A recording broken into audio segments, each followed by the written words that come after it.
Many businesses struggle with decisions around outsourcing and whether it's better to make or buy. And today we're talking about how to achieve operational excellence when it comes to outsourcing and those decisions.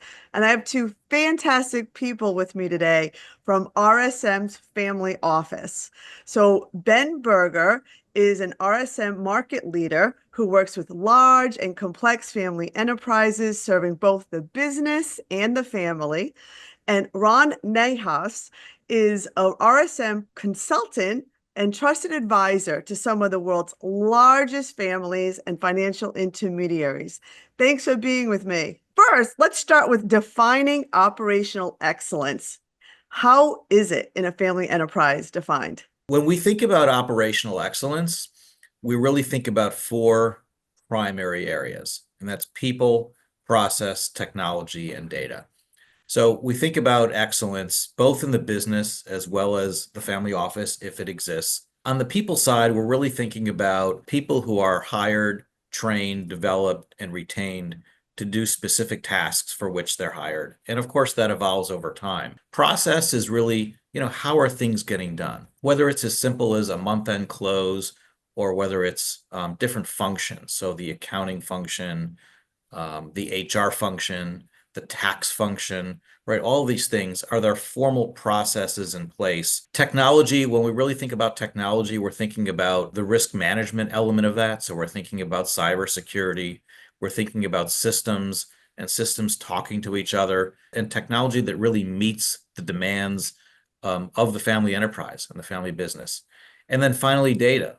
Do the stakeholders, do the business owners, does the family really have the data at their fingertips to be able to make decisions at a moment's notice? So it could be things like, as basic as the financials, are they being updated regularly, to more robust things like what's the asset base or what's the balance sheet of a particular family. So when you put all four of these together, that's what we think about when we think about operational excellence. I think that's really well said. And this is a continuous mindset, right? Operational excellence isn't a line in the sand. This is a mindset that allows owners of businesses and owners of family offices to be able to focus on what they want and have the comfort that the assets are being minded by the employees that they've trusted around that area. So it's a really important mindset. And with all of your experience, you must be seeing some trends. So what are some trends you're seeing as family enterprises are striving to achieve operational excellence? Labor is hard to find, hard to retain, hard to attract. And so trying to find the right talent base to support that operational excellence infrastructure is a major challenge owners of businesses and family offices are thinking about.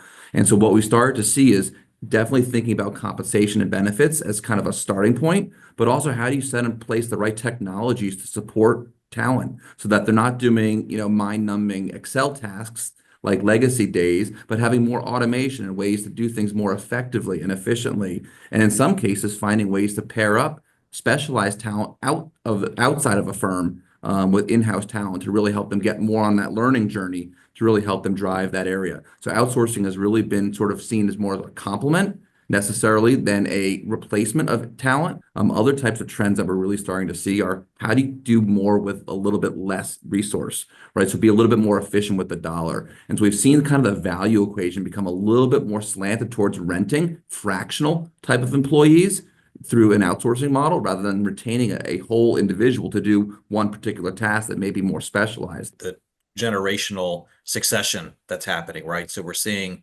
the rising gen or the next generation come into a lot of the family enterprises. We're talking about the great wealth transfer that's happening. That next generation, as they get involved with the family businesses and the family enterprises, they're taking a fresh approach, trying to bring the family enterprise to more of the future or more of a technology-based or even AI-based model. Those trends are also very prevalent to our client base and what we're seeing. And what are some ways you see family businesses struggling? I'd say cybersecurity continues to be a number one theme. We conducted our own operational excellence survey last year. Cybersecurity was number one in terms of where families are really struggling with, especially due to sensitive and private nature of families and family businesses. There's a desire for family enterprises to have the depth of resources of larger organizations. From a cost perspective, it may not make sense. Maybe a great opportunity for them to think about outsourcing where they can do so and have those robust resources at their fingertips without necessarily paying for a large team of those resources. What is the best approach to actually helping a family business with this buy versus build decision? Candidly, it's not one size fits all because it's a balancing act. Because some businesses want to have more control and be more confidential, right? And some want more dedicated resources versus, hey, I just want whatever is available from this outsourced provider. And so there's really a balancing act on a couple of key areas that we see our family businesses thinking about.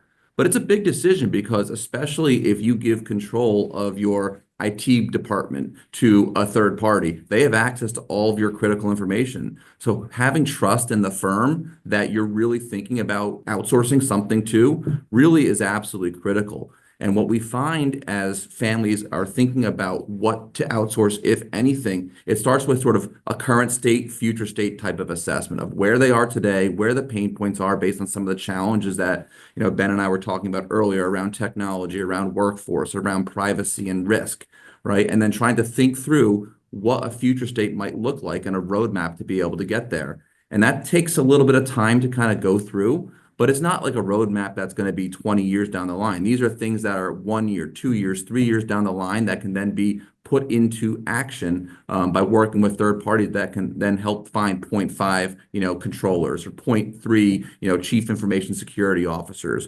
And then obviously the equation on buy versus build. Are we going to hire talent or are we going to start to outsource that talent? That comes down to some mathematics. And it's going to change depending on what market you're in and what type of resources you're looking at. But what we've really started to see in some of the outsourcing providers is they've started to create more platform-based solutions rather than point solutions. So you can find firms that have not just accounting outsourcing, but accounting plus tax outsourcing or tax plus IT and cyber. And so trying to find a provider that's really able to meet you holistically where you are can really help some of our business owners not just find the right solution, but also gain comfort by not having 20 different advisors that they have to now loop into the mix. And that's been something we've seen as a major pain point for business owners with just the volume of vendors that are needed to manage a growing and dynamic enterprise. I like how you mentioned, obviously every business and industry is unique, but in general, are there some services or functions that maybe in general work better being outsourced, and then others that it's more delicate, it's probably better being insourced? Based on the operational excellence survey that we did, surprisingly, there are a lot more services that family enterprises are comfortable outsourcing than they did several years ago. So think about the HR function, right? It's pretty unusual, or was pretty unusual to hear about an outsourced HR function 5 or 6 or 7 years ago. Now you have a lot of family enterprises, especially smaller ones, that may not necessarily have the capability or may not have the resources or may not be practical for them to have a full-blown HR function. But HR is a really critical piece to any successfully functioning organization. IT, it was often thought that one of your early hires in an organization is somebody who oversees your IT, right? You have to call the IT girl or the IT guy and let them come in and set up your computer or set up your network or set up your system. More and more of that, again, is being outsourced. Even things like, the CFO function. A lot of functions that a CFO or a CFO light, that those things can be outsourced very successfully as well. But I think, Ron, your point before is really critical. All these individuals have access to some very, very sensitive information. But if you're working with the right organization and the right partner, those concerns can be alleviated pretty quickly. And just because a decision is made to outsource a function doesn't mean that's a permanent decision. A lot of times when a provider comes in to help stand up an environment, especially for newer businesses or newer family offices, maybe outsourcing for a period of time can help stand up the right infrastructure so that over time that infrastructure could be brought in-house. A lot of the newer generation family offices and family enterprises are more inclined to outsource for a period of time one or more of those functions. And finding a provider that does have a platform that is able to do one or more of these solutions may be a way of helping to minimize the risk of having multiple vendors with multiple privacy concerns. Oh, that's interesting. So it can also act as a bridge until either you're big enough or you find the exact right person, the best fit. That's very good advice. So if once a family decides to outsource or they're thinking about it, we all know families like to maintain control.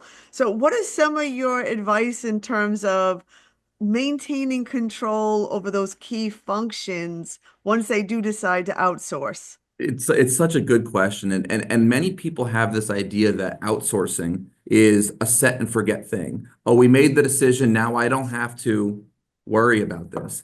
But a lot of times the outsourced provider does not make the management decisions, does not know the full context of where the owner's goals are. And so really I like to think of outsourcing as co-sourcing in some shape or form. It's never a 100% fully outsourced model, because without that, it doesn't have the buy-in, it doesn't have the direction, doesn't have the strategic oversight. And a lot of times when I'm working with family businesses that have key employees that have made that decision in conjunction with the ownership group to outsource a particular function, how do they demonstrate to the owners that they're exercising their fiduciary duty? A lot of times it gets back to that programmatic approach where we have a recurring cadence to be able to say, here's what the goals are, here's what we've accomplished, and here's where we're going next. That outsourced provider can be there with you to help make strategic business decisions, including being candid and being honest with you as a business owner to say, you know what, I know you've been outsourcing this particular function to us.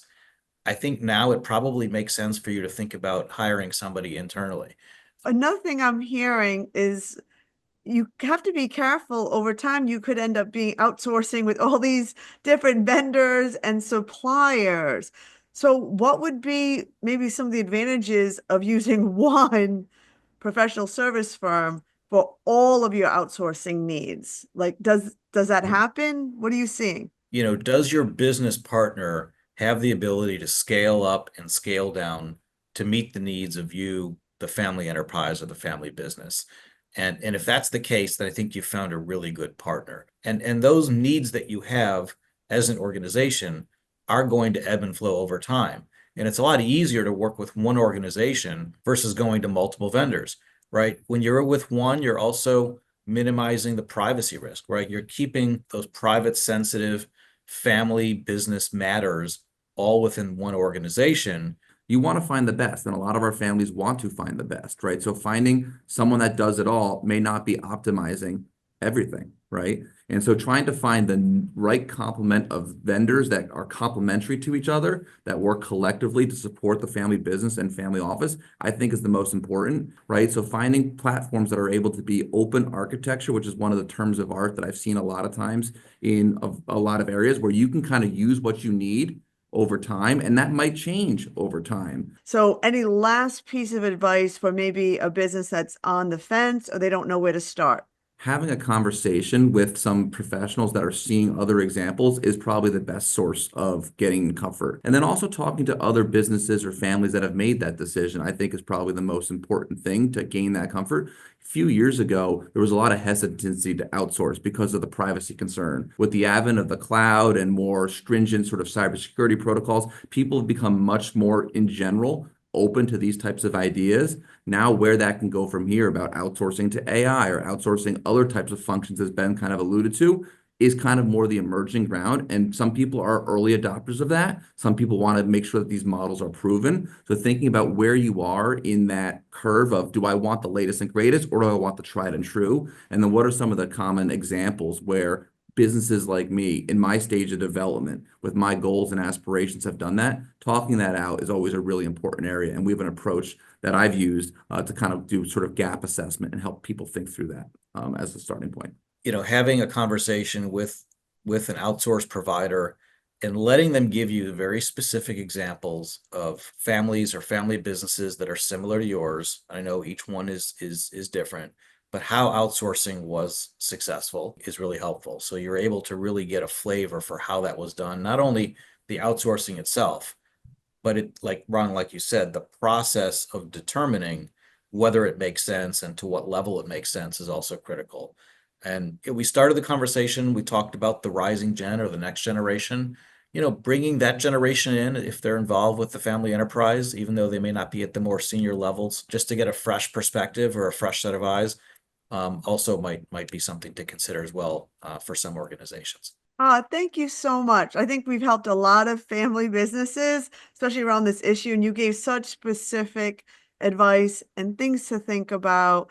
I'm Kim Eddleston with familybusiness.org, and this was Ron Nahass and Ben Berger with RSM Family Office Enterprise. Thank you.